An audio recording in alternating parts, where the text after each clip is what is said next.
Falando sobre a cavidade oral, olha só, olha essa imagem. Você está olhando aí para uma secção sagital mediana da faringe. Mas onde que está, né, a região que nos interessa? Você tem o lábio superior e inferior, a rima bucal quando ele se encosta, né? Quando você já vai entrando na boca, você tem o soalho bucal antes dos dentes. Na verdade, você tem um vestíbulo bucal, o soalho bucal, os dentes, você vai ter a língua, você vai ter a cavidade oral propriamente dita. E você vai ter algumas coisas como o palato duro, essa que está piscando em vermelho, o palato duro, que é muito importante. Você vai ter o palato mole, que também é extremamente relevante para a gente entender esse processo. O raciocínio básico e geral é que esse alimento que eu estou mastigando e forma um bolo alimentar, ele vai estar em atrito, numa visão histológica, com os tecidos da cavidade bucal. Ou seja, vou ter contato com o palato duro, com o palato mole, com a língua. Esse bolo alimentar vai ser jogado para o fundo da boca, ele vai ter contato com os dentes pré-molares e molares, para, enfim, fazer a deglutição e aquele processo da digestão normal. Ou seja, os tecidos da cavidade bucal são tecidos que envolvem atrito. Cavidade oral, fica melhor, cavidade oral. Vamos começar falando sobre os lábios. O que é importante sobre os lábios? Que ele é dividido em três partes. A primeira é essa que você está vendo, que é a externa. Depois você tem outras duas partes. Simples demais. Com relação à parte externa, você consegue identificar nessa ilustração aqui, essa é a parte externa, que possui pelos, tem alguns folículos pilosos, né? Você vai perceber que tem até algumas glândulas aqui. Olha essa outra ilustração. Como é que eu vou identificar nessa ilustração aqui, né, a parte externa do lábio? Simples, olha aqui. Tá sendo identificada por um tecido, um epitélio que remete ao pavimentoso estratificado queratinizado. Por quê? Porque a pele, a parte de fora, sua pele é tecido epitelial pavimentoso estratificado queratinizado. Você consegue identificar aqui a diferença, ó, dessa parte externa e dessa outra parte aqui, ó, em razão dessa estrutura externa aqui. Se você prestar muita atenção, se você tiver que olhar de novo, olhe, mas tem uma diferença. Então, analisando isso, eu já vou lá colocar no meu diagrama que a parte externa possui tecido epitelial pavimentoso estratificado queratinizado. Show de bola. Além de ser tecido epitelial pavimentoso estratificado queratinizado, que é importante, debaixo dele eu sei que tem uma derme. Tem a derme. E essa derme, ela é dividida em duas camadas. Poxa, isso é importante para a minha vida? Talvez seja, não sei, pelo menos para uma parte sazonal da vida, para uma prova. Então, você vai ter duas camadas. Você vai ter a camada papilar, né? Você vai ter a camada papilar e você vai ter a camada reticular, né? Você vai ter a camada reticular. Qual a diferença? A papilar, a lâmina própria é de tecido conjuntivo frouxo, né? E a reticular também é tecido conjuntivo, só que é denso, não modelado. Denso, não modelado. Beleza. O que mais que eu preciso saber disso aqui? Só mais uma coisa. Primeira coisa, segunda coisa e a terceira coisa. Que remete ao quê? Remete a pelos. Você lembra lá na ilustração? Folículos pilosos. Né? Remete também a glândulas, né? Você vai ver glândulas, as glândulas SS sudoríparas e as glândulas sebáceas, né? Então você tem as glândulas sudoríparas e as glândulas sebáceas. Essa daqui é a parte externa. Agora vamos para a borda vermelha e depois para a última parte do lábio. Só um detalhe aqui. No terceiro ponto que eu falei que tem pelos, folículos pilosos e glândulas sudoríparas, eu vou dizer que isso se chama de quê? De anexos. Daqui é um detalhe extremamente importante, né? Isso daqui se chama anexos, tá bom? Agora vamos para a borda vermelha mesmo. Olha aí a borda vermelha do lábio. O que você está vendo aí de interessante? Você está vendo que essa região tem algumas dobras, né, que são chamadas ou de papilas dérmicas ou de cristas. E qual a diferença delas? Você vai perceber que as evaginações da derme para a epiderme são chamadas de papilas dérmicas. As evaginações da derme para a epiderme. Calma, vou explicar de outra maneira. E as invaginações da epiderme para a derme são chamadas de cristas dérmicas. Olha aqui essa outra imagem. Você consegue identificar essas papilas dérmicas aqui? Consegue? Eu também não. Mas olha essa daqui. Você tem aqui a epiderme e a derme, né? Então, repito, as evaginações, né, da derme para a epiderme são chamadas de papilas dérmicas, ou seja, está escrito aqui camada papilar da derme, lá embaixo. Aí ela sobe, ela evagina, é chamada de papila dérmica, ela evagina para a epiderme. E quando ocorre o inverso, que seria a invaginação da epiderme, né, para a derme, você tem as cristas epidérmicas. E o que acontece? Lá no lábio, né, lá no lábio você tem muitas evaginações.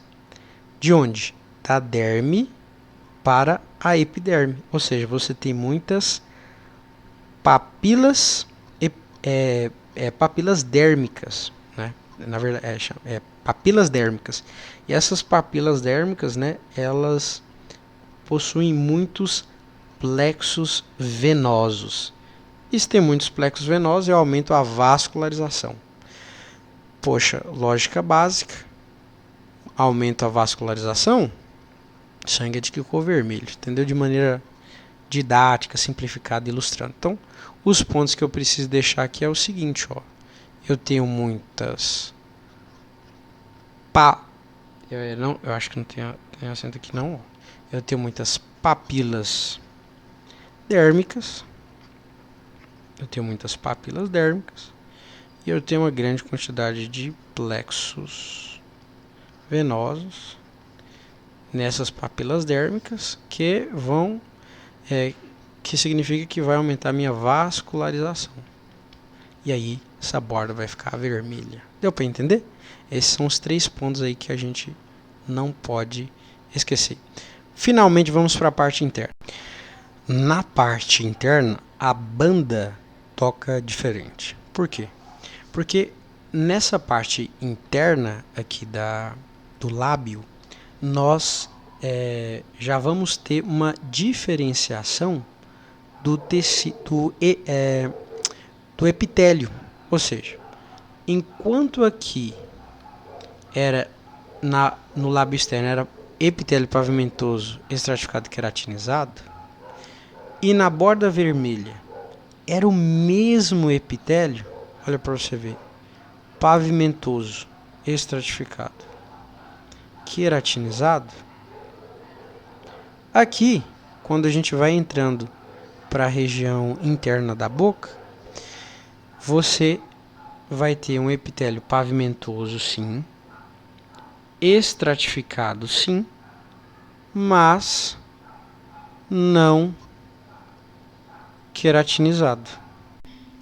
Refiz aqui o diagrama, eu acho que vai ser mais interessante já deixar tudo preparado?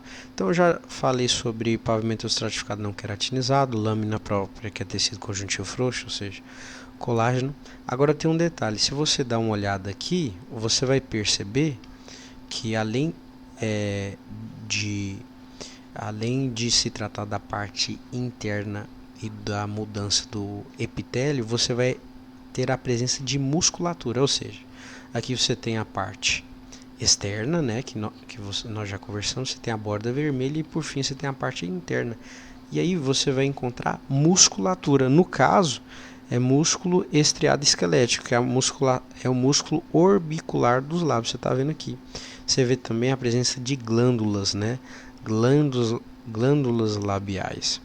Ou seja, a partir desse momento aqui, nós já estamos observando, né, a presença de musculatura estriada esquelética, o músculo orbicular, né, do lábio aí representado na nossa ilustração. Você tem glândulas salivares, né? No caso você tem as maiores e as menores que eu já vou falar. Agora você pode dar uma olhada aqui na lâmina, olha só, você pode dar uma olhada nessa lâmina aqui, que tá muito fácil de identificar. Olha essa musculatura. Essa musculatura corresponde ao músculo orbicular do lábio. Então eu já sei que a parte interna, ou seja, ali vai ser epitélio pavimentoso estratificado não queratinizado. Só observando isso eu consigo identificar que é a parte interna do lábio. Voltando para nosso diagrama aqui, então eu vou encontrar lá também glândulas salivares, no caso a labial. Então, vale lembrar que a gente tem glândulas salivares menores e maiores.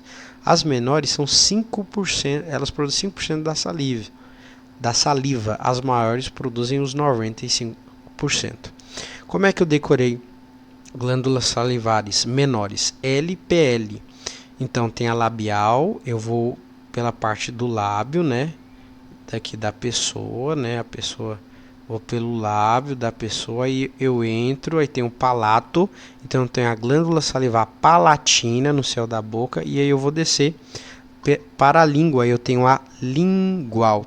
Ou seja, é como se eu estivesse entrando, passando pelos lábios, indo para o céu da boca e depois descendo para a língua. Então, as glândulas salivares menores têm a labial, palatina e lingual.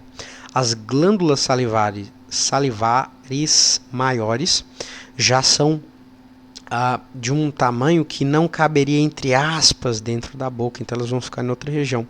Dá uma olhada aqui na glândula parótida, que está ficando vermelhinha aí, piscando.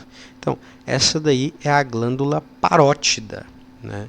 Que é uma glândula bem grande. Agora, nós temos mais outras duas, que é a submandibular e a sublingual.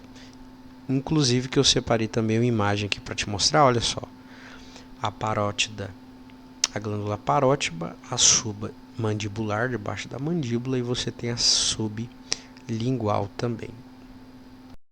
Usando essa ilustração da Universidade Uniatenas, muito bem construída, você tem aí as 3 mucosas da cavidade oral, né? A mucosa mastigatória, a mucosa de revestimento e a mucosa especializada. Não é surpresa que a mucosa mastigatória tenha a ver com a área de atrito, ou seja, de olhos fechados eu sei que é epitélio pavimentoso estratificado queratinizado, com lâmina própria de tecido conjuntivo denso não modelado.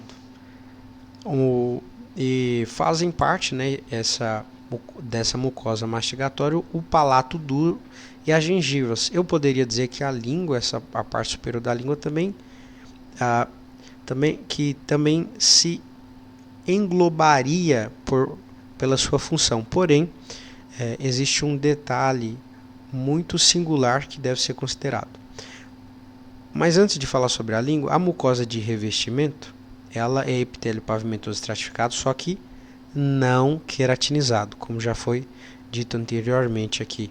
E a lâmina própria de tecido conjuntivo frouxo. E aí você tem as bochechas, a parte interna dos lábios, como já foi falado. Temos o palato mole, a superfície inferior da língua e o assoalho da boca. E por fim você tem a língua, que é considerada uma mucosa especializada. É epitélio pavimentoso estratificado queratinizado também, como a mastigatória, mas possui tecido conjuntivo frouxo. A sua singularidade advém da capacidade de diferenciar, e eu já vou para essa imagem aqui, né, diferenciar sabores. Essa imagem aqui nos remete à visão anatômica das partes que nos interessam. Por exemplo, você consegue identificar aí o palato duro, né, que está piscando em vermelho. Você consegue identificar também o palato mole, né, palato mole, as glândulas palatinas que foram ditas, né, que fazem parte das glândulas salivares menores, né. Você tem a cavidade oral propriamente dita, a língua, né, que eles têm o corpo da língua. Não está identificado aqui, mas você tem o lábio superior, lábio inferior, o vestíbulo, vou até tirar as legendas aqui, o vestíbulo bucal, que é essa parte, primeira parte antes dos dentes. Você tem o soalho, né, o assoalho, soalho aí da cavidade oral, da cavidade bucal, entre aspas, né? Eu gosto de dizer isso, não sei, acho que fixa mais na minha cabeça, que está aí após os dentes na parte inferior. E quando você vai subindo, você tem a cavidade oral propriamente dita, né, que está piscando em vermelho. Você está olhando a lâmina da bochecha, né, que não será confundida, por exemplo, com o lábio, né? Muito diferente a lâmina da bochecha, e também é extremamente diferente, né, da língua, ó. Daqui é a língua, né? Não tem como confundir, você vê que a língua tem mais musculatura. Então a bochecha, né, você vê que a parte interna aqui refere ao epitélio pavimentoso estratificado não queratinizado. Você tem a musculatura facial, algumas glândulas sebáceas, mas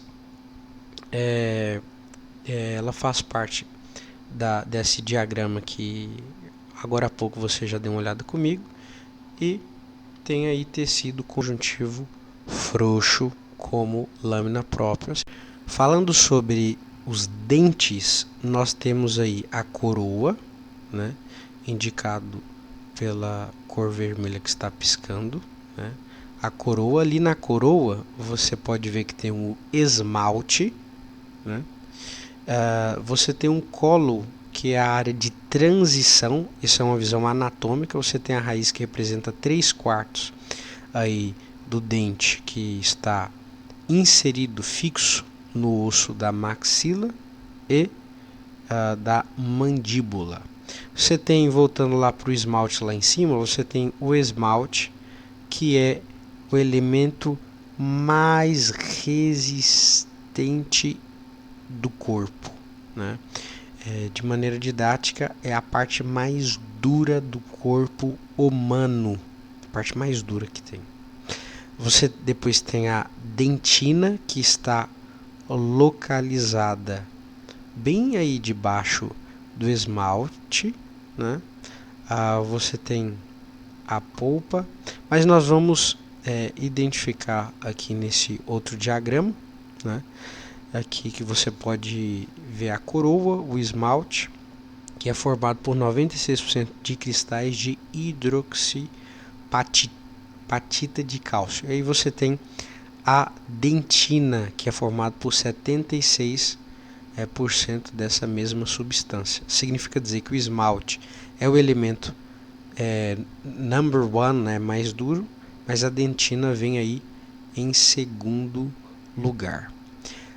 No esmalte, nós temos esse outro diagrama aqui, né, esse outro esquema, em que você pode ver as células responsáveis pela formação do esmalte, da dentina e do cemento. né? O ameloblasto é uma célula que vai produzir o esmalte, só que tem um detalhe, ele só vai produzir enquanto o dente está em germinação. A partir do momento que esse dente é projetado para fora, ou seja, ele nasce, o ameloblasto não irá mais produzir o esmalte, né? Nós não teremos mais a presença do ameloblasto, ou seja, o esmalte não será renovado nunca mais na sua vida. Então, esse é uma característica do ameloblasto. Agora, quando eu vou para a região da dentina, né, a região aqui da dentina, você sabe que tem a ver aí com o segundo elemento mais duro do corpo, mas tem um negócio interessante. A célula responsável pela criação dessa dentina é o odontoblasto. E qual é o detalhe? O detalhe é que o odontoblasto, além de ter essa função de produzir o segundo elemento mais resistente do corpo humano, ele emite prolongamentos, que são túbulos para o esmalte, para os dentes, em todas as partes, né, relacionadas aí, né, com essa parte da dentição.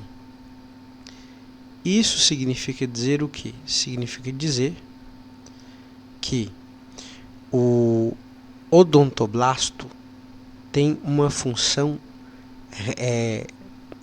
de sensibilização, ou melhor, ele está relacionado com a sensibilização dos dentes, porque nesses túbulos chamados túbulos dentinários, você vai ter a presença de um líquido, ou seja, quando você se alimenta com algo muito gelado ou muito quente, esse líquido que está lá dentro vai se dilatar, vai se retrair conforme o que você está comendo. Isso vai causar uma sensibilidade, porque dentro desses túbulos dentinários, que são os prolongamentos do odontoblasto, você vai ter ali nervos, né? Você vai ter nervos ali e vasos sanguíneos que vão passar por esses túbulos dentinários. Beleza.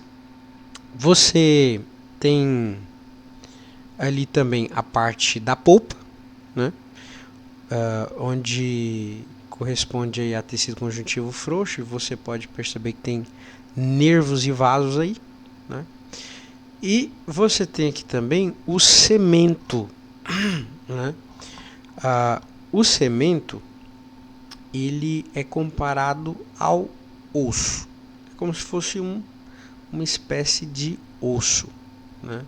Você já estudou lá sobre o processo de reabsorção óssea, né, e a produção do osso do zero. O cemento se assemelha muito. Por quê?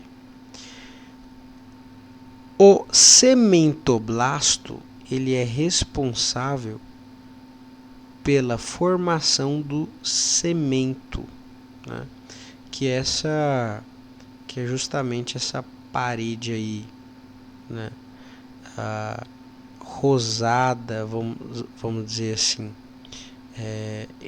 ou melhor, que está entre a dentina e o ligamento periodontal, né? Então você tem essa imagem aqui, olha o cemento aqui, essa parte branquinha, né, entre o osso alveolar, né, entre o epitélio juncional, né? Então aqui está o cemento. Qual o detalhe? O cementoblasto, ele está responsável por produzir o cemento. E você pode ver que ele se encontra numa região muito importante para a fixação do dente. Então, por isso que o dentista, ele consegue movimentar seus dentes e eles mudam de posição. Por isso que ele consegue mudar a posição da sua arcária dentária, por causa do cemento. O cemento, quando ele é lesionado, vamos dizer assim, ou absorvido, por um processo natural do corpo, que vai ser absorvido pelo odontoblasto, o cementoblasto ele vai começar a repor essa matriz óssea chamada cemento, né? Entre aspas, ilustrando como se fosse o cimento, né? Mas, porém, com essa característica singular advinda da genialidade do corpo humano, que é a possibilidade de reabsorção, né, desse cemento e a criação, né, a produção de um cemento novo. Outra questão são os ligamentos periodontais, né, que tem sido conjuntivo denso modelado, que está ligado, né, com relação ao ligamento, está relacionado ao ligamento desse dente com osso. Quando eu olho para essa ilustração aqui, vou começar com essa daqui, eu estou olhando um osso, né, e eu posso ver aqui o odontoblasto, que eu já sei agora a função do odontoblasto. E aí você tem aqui, a dentina recém-formada, que é relacionado com o odontoblasto. A dentina recém-formada, ela está mais clarinha, ou seja, ela não está calcificada. A partir do momento que ela vai sendo calcificada, ela vai formar uma dentina madura, com uma coloração maior, vamos dizer assim, ela vai ser mais corada. Você tem aqui o osso alveolar em formação, ligamento periodontal em formação, você tem os vasos sanguíneos, né, próprios da região da polpa, né? Olha aqui, polpa dentária, né? Você tem o mesênquima que está protegendo aí esse dente que está nascendo. Você tem o ameloblasto aqui, que você já sabe que é responsável pelo esmalte. Olha aqui o esmalte. Então, se eu tenho ameloblasto, quer dizer que esse dente ainda não nasceu, né? Tem um extrato aqui intermediário. Um outro ponto interessante, olha só, essa lâmina aqui, analisando. Eu tenho o odontoblasto, que é um detalhe muito importante, são células, né, vamos dizer assim, que vão se enfileirar, né, se sobrepor, e são compridas, né? Dessa forma aqui, você pode perceber que elas têm essa característica, os odontoblastos, né, de serem compridas, achatadas, né? E que elas vão emitir aqueles prolongamentos dos túbulos dentinários que a gente conversou agora há pouco.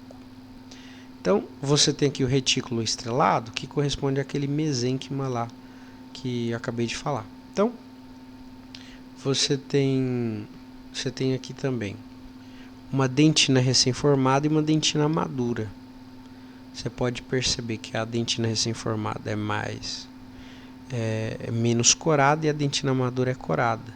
E ela é feita pelo odontoblasto, que são essas células que vão se enfileirar, né, e se sobrepor. Tem o ameloblasto aí que produz o esmalte, o extrato intermediário.